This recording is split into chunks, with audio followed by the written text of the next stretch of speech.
guys, welcome back to my YouTube channel. I hope you're all really well.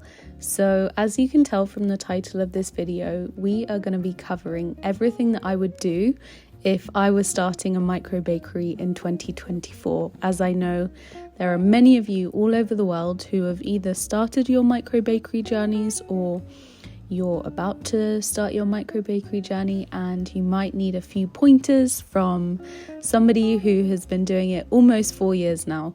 So if you're new to my channel and you're thinking, well, who the hell does she think she is giving out this advice? Well, I'm Lily and I am a baker, and I ran my micro bakery for 3.5, almost 4 years, and over that period of time, I have learned so much. So without further ado, let's get into the video.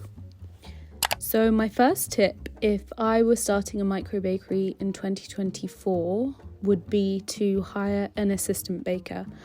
100%. Over the past 3.5 years, I basically did everything myself. I hired one delivery rider who would deliver all of our baked goods all over South London.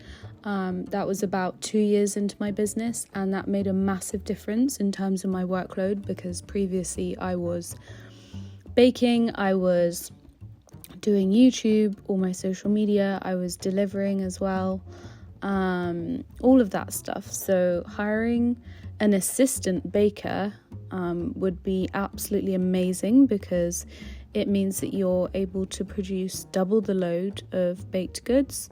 It means you can share the load. It means you have someone to chat to in the mornings. And it would definitely be money well spent, in my opinion, because you've got somebody who's actually making you money rather than losing you money, in a sense, because they are creating more product for you. And I think teamwork makes the dream work, especially in bakeries. And if there's anything that I've learned the past 3.5 years, is it's really, really, really hard to do this alone, especially as a baker. It can become really lonely, and you can get burnt out really easily, because the physicality of the job it can be so intense, especially when you have busy days. So my number one thing would be to hire an assistant baker. And the reason why I didn't do that was because I was operating out of my family home, and there are a few people who work here, and it just simply wasn't an option. Didn't really have the space or the luxury to do that. So that's why I solely worked alone. And when I was going to take on my premises, that was when I was going to start hiring other bakers, but that sadly didn't come to fruition. So I would say definitely hire an assistant baker, even if it's on a part-time basis to start off with. Then you can see how much help you really need, and you can go from there.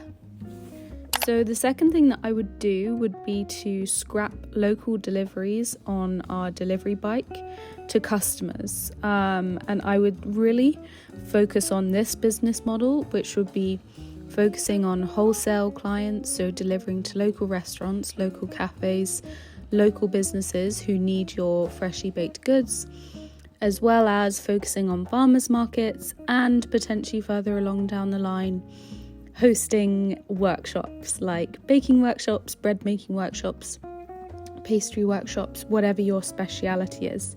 And I would say that would come a few months down the line when you've got some confidence under your belt, and a few months of experience under your belt as well. So yeah, I would personally scrap the local deliveries to customers, because A, it is very time consuming. B, local customers, sometimes they do tend to spend a bit more, but oftentimes I would find that they would only really want one loaf of bread, maybe one box of cookies every now and then. But I would say it wasn't especially reliable for my business in particular. What was reliable was wholesale deliveries, was consistent. You would be setting your minimum order, and you would typically be delivering many more baked goods to one location than you would to local customers, essentially. So the third thing that I would do if I was starting a micro bakery in 2024 would be to focus only on a couple of items and make sure that they're profitable items. And what I mean by that is focusing on things like smaller buns and pastries and sweet products. They tend to sell really well over products that are much more time consuming, like sourdough bread.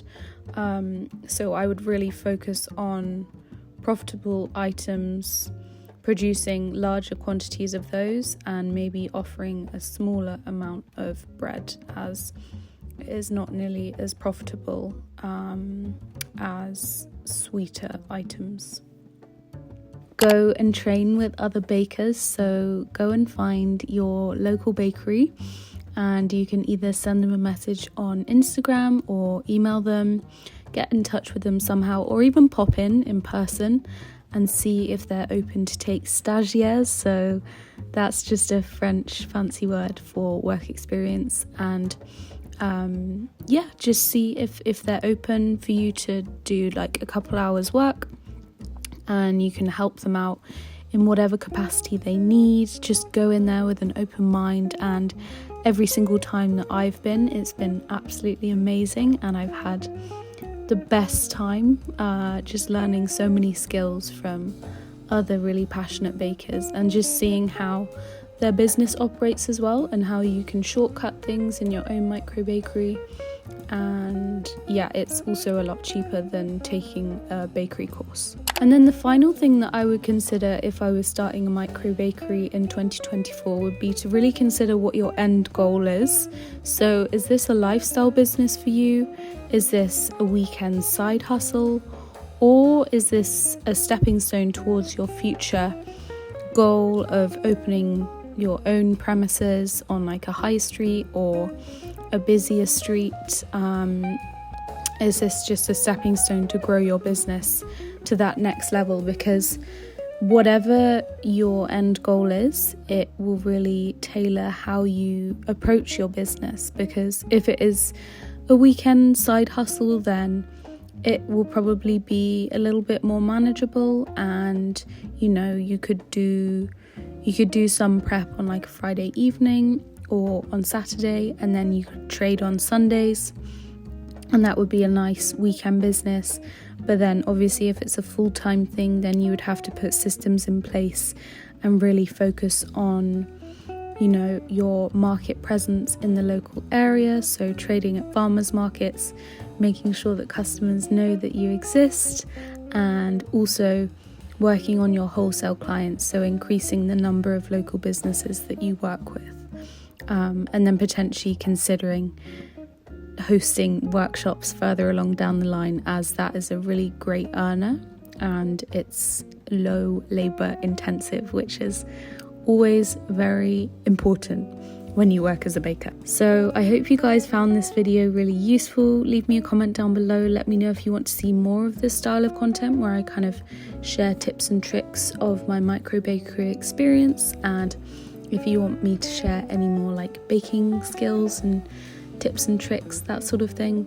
But yeah, I would love to hear from you. Leave me a comment down below. Thank you so much for tuning in, and I will see you very soon. Lots of love. Bye.